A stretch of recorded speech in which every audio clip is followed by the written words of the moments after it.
choose you first. Definitely. Choose you. Definitely. Do not stay in a relationship and suffer in silence. Either you grow together or you grow apart. And that doesn't make you a bad person or the person you with a bad person. But you have to choose you. If you don't love yourself, you can never love anyone else because you don't love yourself. So the person that you with is just a band-aid to cover up what's going on with you internally. Until you figure those things out, that's the most painful thing, is being alone. No phone, no internet, no none of that. You have to be alone. You have to go through that. Man, oh man, like, this is one of those situations where the hard thing and the right thing are usually the same thing. Now, I get what's being said to choose you.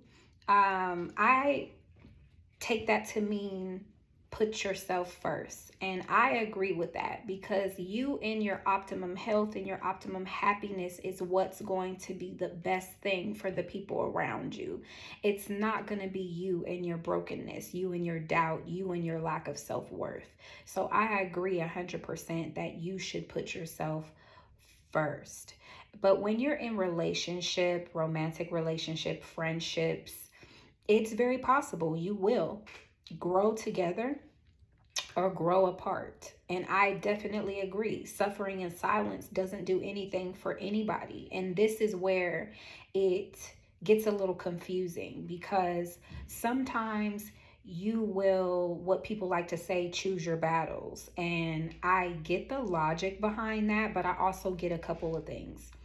When you refuse to tell someone how you feel, you're doing a couple of things. Number one, you're not giving your emotions a voice, and you're not showing yourself that how you feel even matters. So if you're not showing yourself how you feel matters, how do you expect someone else to act like how you feel matters? Okay? Then a step further. If you do decide to say something, or by not saying anything, you also take away the other person's opportunity to demonstrate that it matters, demonstrate that they care, and also you take away the opportunity for them to grow and improve as a result of what's being said. So when you experience something that hurts you and you don't say anything about it, you're actually contributing to the repetitive behavior that's going to come more than likely in the future. And that does nothing for you. And if you decide to stay quiet about it, you're just prolonging the same experience. And when you think about it, it's kind of toxic towards yourself, because how do you expect to improve a lifestyle that you're not even speaking on or bringing about in discussion? It needs to be discussed.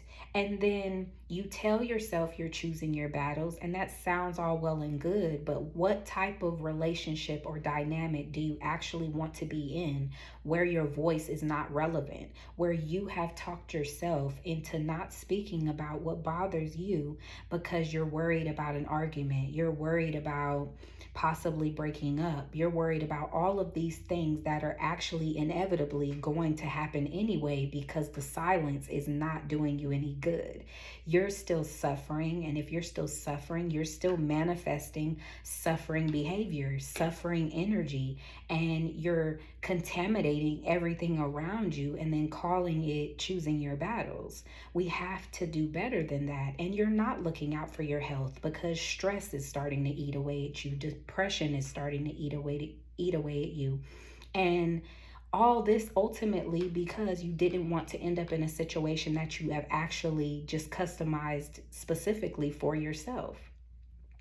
We have to do better, and you can't be afraid to grow together or grow apart. There's nothing wrong with that. It doesn't make anyone a bad person. Some people are really and truly supposed to be in your life for a reason or a season. Some people have come just to teach you what they came to teach you, and now it's time to move on.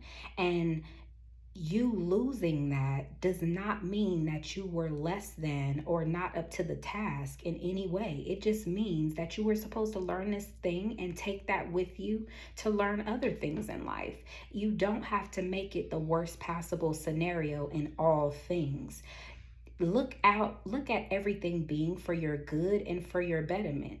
Choose you, even if you're choosing your wellness, your peace of mind, your clarity, your understanding, your ability to not be negative every time an experience falls on you. You don't have to feel sorry for yourself. You can learn from every experience that comes about in your life. And you should, because life is to be experienced so you can learn more about others and more about you. Peace.